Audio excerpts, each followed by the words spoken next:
All right. Good morning, everyone. Well, if you're watching live, good morning. Otherwise, good afternoon, good evening, good night, whatever time it is that you happen to see this. Kind of a unique situation with our blog post going out and now the subsequent blog. Um, I actually got the proof to proofread of our blog post at the exact same time that I was notified that it was going out to everybody all this morning, including what's obviously a fairly early live stream of our blog.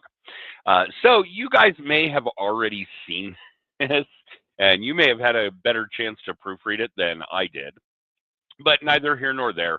And it's a fairly lengthy article this time around, so I'm not going to go too far into the weeds in the video blog. If you want to see it, it's at our website.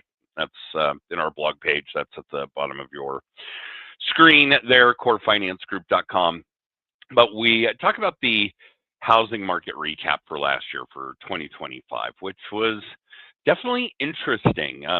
Well, in the real estate space, in the mortgage space, it's always interesting. And it's funny because people constantly comment to me on, is it hard? And I'm like, well, yeah, it's hard, but it's always a different kind of hard. You just have to be dynamic. You have to adapt. You have to make sure that you understand what is going on. And certainly in the real estate market, for all of the real estate agents and for all of the buyers and sellers, that's the MO. That's the requirement. All right. So the first thing we talk about is why the home prices stayed so high. We really didn't see any kind of a dip. We looked at a number of different pieces of data, different sources, JP Morgan, Fred, Redfin, CNBC, Realtor.com or Realtor Magazine, both.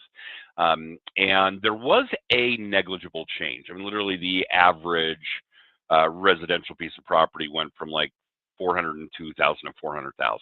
That was about it over the course of the entire year. So really not anything significant, certainly not a crash for those of you that are waiting for one, keep waiting. We do talk about what that price data showed. We do talk about DOM, days on market, that homes are taking a lot longer to sell. And if you guys catch the How I Met Your Mortgage podcast, we talked to a lot of real estate agents about what that looks like in their market. And it looks like anywhere from 90 to 120 days is pretty much the average around the country now for days on market, for how long it should expect you to find a home to sell your home. That sales did tick up dramatically at the end of the year, 5% increase in December alone, so that's a big deal. But we've seen a pretty big decrease in mortgage rates, so there's probably a decent correlation there. Affordability is still an issue, probably going to be for a good long while. We talk a bit about inventory and listings and seller behavior, which is also very interesting stuff these days. And I am still reeling in the wonderful podcast we did yesterday with Mark Ditkoff. That'll be up on, again, How I Met Your Mortgage. That'll be up on Amazon and Apple and Spotify sometime tomorrow. But he gave us a wealth of insight about that kind of stuff. Who's actually buying homes right now? We talked about the NAR, National Association of Realtors buyer profile. There's a link for that in the blog post. We talk about how last year compared to the year before, and that even in a far more stable market than it has been in years, it's still a challenge, that there's still a lot of challenges for buyers, for sellers, so on and so forth. And I can't deny, I don't work with sellers, obviously, as a mortgage originator, as a mortgage broker. I work with buyers and owners, although the changes in interest rates have obviously spawned an awful lot of refi business as of late. The buyers are still certainly very strong, and they're finally getting what would be a fair or good deal on their debt on the mortgage. So things have certainly changed, but it is fraught with challenges. It is hard work for everybody involved to purchase a home and to finance a home purchase today.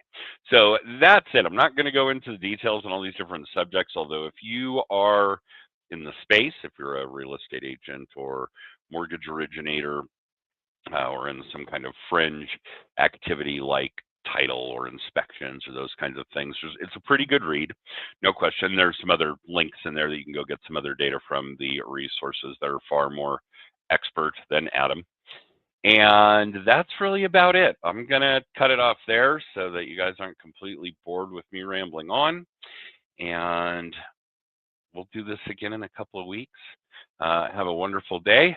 Early on a Tuesday here in Denver, Colorado. Hope you guys are all well. And we will see you next time.